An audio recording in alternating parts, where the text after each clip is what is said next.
Akankah Jordi Amat membela timnas? Menunggu respon PSSI. Jika PSSI serius untuk mendekati Jordi, dia bersedia tampil pada ajang Piala AFF 2020. Pemain yang kini berkostum Kasupen tersebut akan menerima tanggung jawab membela Indonesia dengan sepenuh hati. Jika PSSI serius untuk mendekati Jordi, dia bersedia tampil pada ajang Piala AFF 2020. Pemain yang kini berkostum Kasupen tersebut akan menerima tanggung jawab membela Indonesia dengan sepenuh hati. Tentunya saya bersedia dan akan menerima tanggung jawab tersebut sepenuh jiwa saya, sekiranya dipilih untuk memperkuat pasukan Garuda untuk kejuaraan tersebut, papar Jordi Amat. Secara pribadi saya tidak sabar untuk memberikan pengalaman yang ada pada saya buat Indonesia, tandasnya. Pernyataan Jordi Amat bak angin segar bagi timnas Indonesia. Sebab baru-baru ini Ketua Umum PSSI Muhammad Iryawan mengatakan, bek Ipswich Town U23 keturunan Inggris, Elkan Bagnot menolak dipanggil timnas Indonesia. Ketiadaan Elkan Bagnot dapat digantikan Jordi Amat. Bahkan bisa dibilang pengalaman dan kematangan, Jordi Amat jauh lebih mentereng ketimbang Elkan Bagnot. Bagi yang belum tahu, Jordi Amat kenyang pengalaman membela tim kelompok umur Spanyol.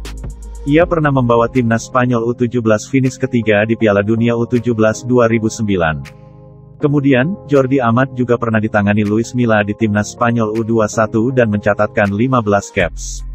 Di level klub, Jordi Amat pernah berseragam Espanyol, Rayo Vallecano, Real Betis, Swansea City dan kini membela Kazakhstan.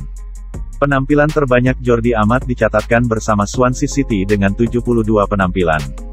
Jadi bagaimana PSSI dan Sintayong, siap andalkan Jordi Amat di Piala AFF 2020? Jordi Amat sendiri memang tidak pernah dipanggil oleh timnas Spanyol. Jika PSSI berminat, proses naturalisasi bisa saja dimulai dalam waktu dekat. Dengan demikian, Jordi bisa membela tim Merah Putih di pentas Piala AFF 2020. Sampai saat ini, memang belum ada respon dari Persatuan Sepak Bola Indonesia atau PSSI terkait kepastian Jordi Amat untuk berseragam Merah Putih.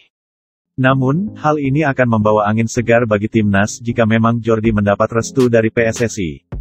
Apalagi, jadwal panjang untuk persiapan Piala AFF 2020 yang akan berlangsung di Singapura yang akan menjadi tuan rumah tunggal. Turnamen sepak bola akbar di kawasan Asia Tenggara itu akan berlangsung pada tanggal 5 Desember tahun 2021 hingga tanggal 1 Januari tahun 2022. Format turnamen ini tidak berubah meski berlangsung di tengah pandemi COVID-19. Setiap tim tetap akan memainkan 4 pertandingan round robin di fase grup, lalu semifinal dan final akan dipertandingkan dalam 2 leg. Tim nasional, Timnas Indonesia tergabung dalam grup B bersama Vietnam, Malaysia, Kamboja, dan Laos.